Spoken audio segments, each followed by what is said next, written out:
Hello everyone, this is Dwayne Golden, and it's an absolute pleasure to be here with you today as we celebrate this amazing day in history. And this day in history had its own form of what you would call a evolution. But as I get to it, I wanted to first of all reach out with love and support to the many of our people, our friends and families who have either lost someone or still has someone who is ill. It's not been a great year as far as loss is concerned.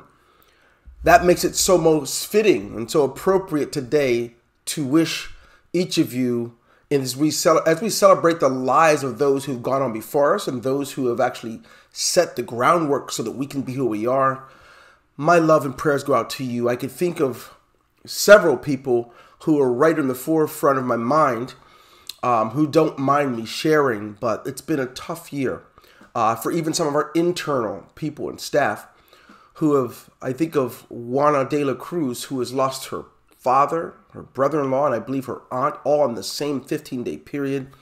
I could think of many others of our friends and family. I think of my good friend, Pete Delmonico, who just lost his mother. Many of you have been through some horrific things.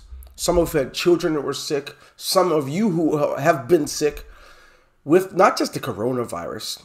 Whether you believe the coronavirus is real or not, whether it's over being hyperinflated by the media or not, we do know that it's touched our lives in many ways, where we have to change how we do things. Approaching 40 million Americans out of work, not to mention the devastation of what it means to everyone else around the world. So if you think about that for a moment, it is one of those things where, hey, if America, which is the foremost economic picture around the world, if they are facing the devastation they are as a country, with unemployment, with people who cannot eat, no work, imagine what's happening in other countries. That's where we are today. So as I think about that today, it's Memorial Day, and I want to make sure I keep the focus where it's at. First of all, I'll say hello again to each of you. I would try and chat a little while we talk, but typically I'll do that a little bit more at the end. But I want to send my love and respect out to each of you. You're thought of. It may be that many of you I may not have seen for years. Some I've not talked to for years. Many who I talk to consistently, depending. I just want to send my love out to you and your family on behalf of everyone at Ingreso Cybernetico. And as I do that, on this day, on this Memorial Day, I think about several things. And one of them is the different moments that we can share, that we can use to give us a different perspective. And the moments we share that can change how the remainder of the year is going to take place. You know, this thing caught everyone off guard. It caught you midstream. Now, we get to demonstrate our response to it, no matter who's in office, no matter what the media says. There are things that we can do. And I trust you understand that. So why don't I, for a moment, take a look with you at several different things. And as I do that, I'm going to call this Memorial Day message a message of moments. And these moments I'm going to share with you are going to begin thinking about the origin of this day, how in 1868 began this idea of every year on May 30th being Memorial Day up through 1970. What an amazing day. At that time, the holiday was created specifically for those men and women who've lost their lives in different battles in the Civil War. As this country, America, was divided and had this fight. Now, I know you may be watching this and you're from a different country, but your country has had its own. And you certainly deserve the right to remember the people who've given their lives so you can have freedoms, so you can have a better quality of life, and we all need to recognize that. Now, as I think of that, you should know that from 1970 forward, it's just become the last Monday of May every year, and at the same time, it's the time to recognize people who are lost in any war or people that you love dearly who made a difference and fought other types of battles on your behalf. And that's why I'm here today with this message of moments. So if you will join with me today, I want to begin this message of moments with 3 specific moments that you should remember this Memorial Day. And as you do that with great pride, I tell you that the first moment I think we should all take a good look at are these moments. Number 1, of winning and losing battles.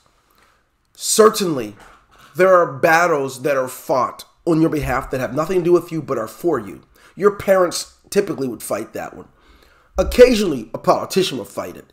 Your coaches, your teachers, your mentors have fought battles to give you an opportunity. Now me, an African-American male born in the early 1960s, there were battles fought so that I could be here today in front of you as a company owner, as an entrepreneur. There are battles fought so I can have an opportunity, and I have to recognize that with how I live, what I do, and what I say. So those moments are terribly important. Now, this idea of winning and losing battles, you have to understand that in winning and losing battles, the battles are not the war. You can use all of your resources fighting a battle to win it, only to lose the war. And if that happens, you win nothing. You must know that you can strategically lose battles. You can lose battles accidentally when you didn't do it on purpose and still win the war. And you have to have this perspective as an entrepreneur. I'm here today to tell you it doesn't matter what company you're with. Now, I can be very selfish and say, I hope you're a part of Ingreso Cybernetico. If you are not, you deserve the truth. You deserve the opportunity to work and be successful whatever your business is. And if that happens, you're going to lose some battles, there's no doubt. But you can learn from those lost battles to equip you to be prepared to win the war. There are battles that are fought within families. There are battles that are fought financially, economically. The battles that are fought physically with cancer, physically with organ failure and different diseases. And then things like this corona. There are battles that are certainly lost, but they're not the end. I'd like to share with you a battle that I think is very interesting that was lost. In this battle, it was a physical battle. Many of you know that President John Kennedy in 1963 in November was assassinated and lost his life. A lot of you younger people might not know that in 1961, he approached Congress for $531 million to ensure that man would be on the moon before the decade was over. And yes, it was tragic that his life was lost. That battle was lost. But the vision was so powerful that the war that needed to be won was to have man on the moon before the end of the decade. Isn't it interesting? Before 1970 ever was reached, that Neil Armstrong reached the moon. That battle of life was lost. Could he have protected himself better and won that battle? Could he have done other things? Probably. But since he didn't, it didn't matter. It didn't disrupt what was set into motion. You can lose battles. This year, many of you have lost economic battles. You had it going. Things were going so well. All of a sudden, your spouse lost their job. You've lost yours. You lost a portion of your business. All of us have been touched economically, financially. But I'm here to tell you that is not it. That is not the war. That's just part of the battle. You can win. How many of you out there would love to win in 2020 in spite of the losing in the first half? You can do it. Don't deviate from your vision. Some of you, every time you lose a battle, you start over. You didn't realize that starting over every 5 to 10 times a year with new things, new companies, all the time, you didn't realize you're just setting back to keep fighting battles. You never participate in the war. Win the war. And you could do that by recognizing the moments of these battles are not the end. They are just a milestone. It'd be great to win every battle, but you could lose the war. I thank God for this principle because maniacs like Hitler, who won so many battles, lost the war because his focus was the battles and not the war. you can start winning wars by focusing on what's important, by prioritizing and recognize when this battle's lost, then I lose everything. And if you haven't, keep fighting and push forward.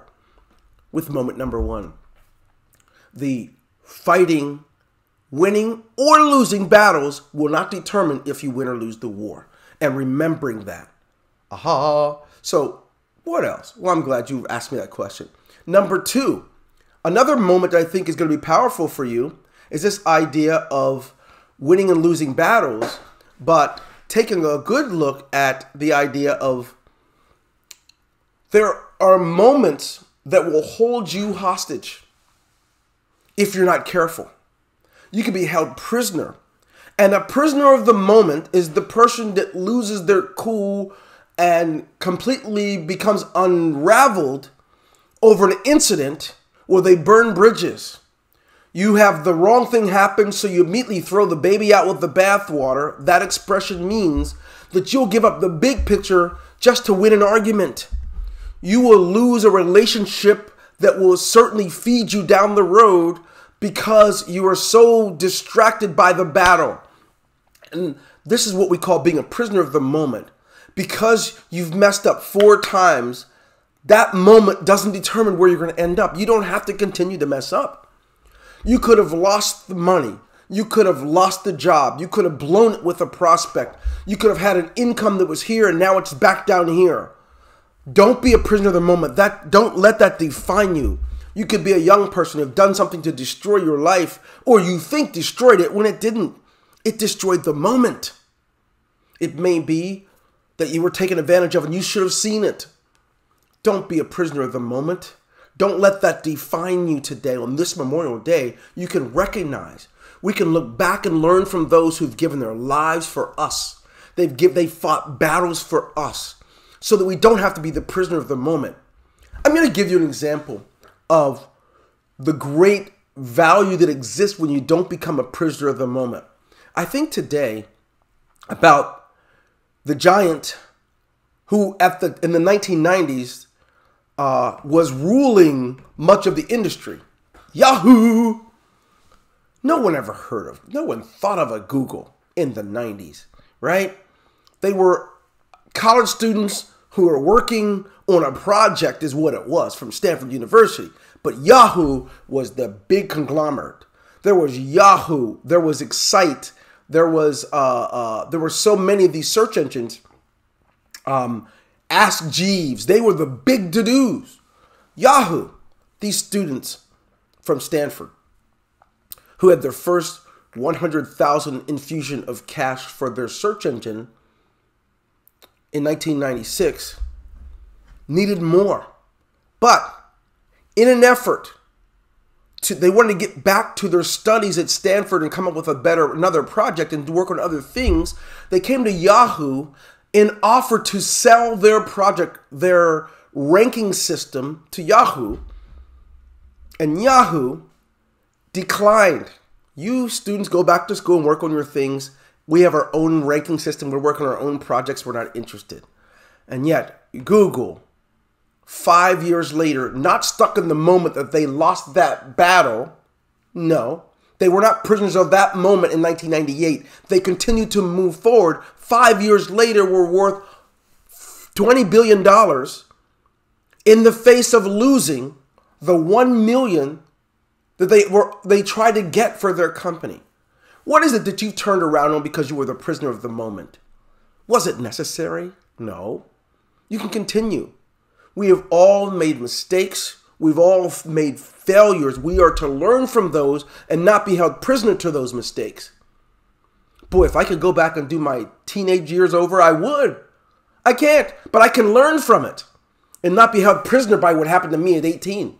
I don't have to be prisoner of what happened to me when I was 54. I'm 55. I don't have to be, but you don't either. Won't you step forward and recognize that you certainly do not have to be held prisoner of the moment. You can win battles. You can, watch us now, lose them or win them, but not be held in the moment. The moments that can hold you prisoner no longer have to. You can be out there living your life, achieving things, feeding your brain. with solutions for those things that want to hold you prisoner. I just was listening to someone yesterday who spoke. I think Pastor Rich from VU Church talked about Viktor Frankl. And I remember about 25 years ago reading the book, Man's Search for Meaning, how this man, who was a prisoner of war, found his way out by seeing things differently up here. He refused to be allowed his brain to become prisoner while he was imprisoned. You can do that. If you haven't read that book, look it up. Man's Search for Meaning, Viktor Frankl, an amazing book that has changed lives and changed psychology as we know it over the last century. But, number one, moments of winning and losing battles. That's something we can all remember this Memorial Day. Number two, moments that will hold you prisoner if you allow it, but you don't have to allow it. What else is there, Dwayne? I'm glad you've asked. Well, there are the moments of winning wars. I think today about the many different, the wars that have been fought. I think about the battles. And I'm so grateful that the battles are not the war. Many of you know the very battle. I love history, so this is just my thing. I just love history because I love to learn from it. And I like to employ and apply things that were used in history, particularly warfare. And I love to apply that to my life. What's interesting is, if you know, how many of you have ever heard of the Battle of Fort Sumner? The Battle of Fort Sumner. The Battle of Fort Sumner, which is in South Carolina, was so interesting in that it was the very kickoff. It was a battle where Abraham Lincoln was pulled. He didn't want to. He reluctantly had to engage into war. And when he did so, it's so interesting, this specific Battle of Fort Sumner, where the Confederates won that battle and held for those 4 years Fort Sumner. And it's interesting how insignificant, how that had created so much ridicule for President Lincoln. It created so much challenges in that day. But at the end of the war, became insignificant that he lost that battle. Today, the United States would be a completely different place had the war been lost, had they forfeited the war for the battle. And I want you to know today that there are moments of winning wars that supersede and trump everything else. At the end of this, what's your vision? What is your war? Are you fighting the war for your spouse and children? Are you fighting a war to leave a legacy for the people you love? Are you prisoner of the moment where, because the moment's not right, you have to keep starting over, joining something different, starting something different? Or are you going to rest and make it work where you are? It's so interesting. Every year, new things pop up, new people run around, and all that stuff. I'm here to tell you that one of the ways you win wars creates stability in your life. Log your 10,000 hours somewhere. The idea that you believe you can be 40, 50, 60, 70, and keep starting over, it's nonsense. You need to know it. You want to win the war? Park your car. Grow some strength and muscles where you are, wherever that is. Whatever company you're with, learn how to make things work and insist upon longevity over renewing, and ruining your reputation and needing to start over all the time. You can do this. And I send you and your family the love from me and my family in all of Ingreso Cybernetico. As we remember those people whose lives were lost, no matter what side they were on. They were parents. They too had visions for their lives, and it wasn't to die so early, in their early 20s or 30s or 40s or 50s, on behalf of future generations that would come. And those words work no matter what country you're from. Won't you recognize what people have sacrificed so that you can be better, have more, do better, so that you can be a person of principle? This is Dwayne Golden. And I send, like I said, a tremendous hello and enjoy your Memorial Day. While you're cooking out and celebrating with family, remember those lives lost so you can do what you do. We are approaching the last 6 months of 2020. You can make a difference by plugging in the moments we just discussed. What are those moments, Dwayne? The moments of winning and losing battles, the moments of being held prisoner and not allowing it, and the moments of winning the war. Recognize what's most important. You can do it. This is Dwayne Golden. God bless you guys. I'll stay here and chat for a few minutes, and then I wish you well as you take on your day.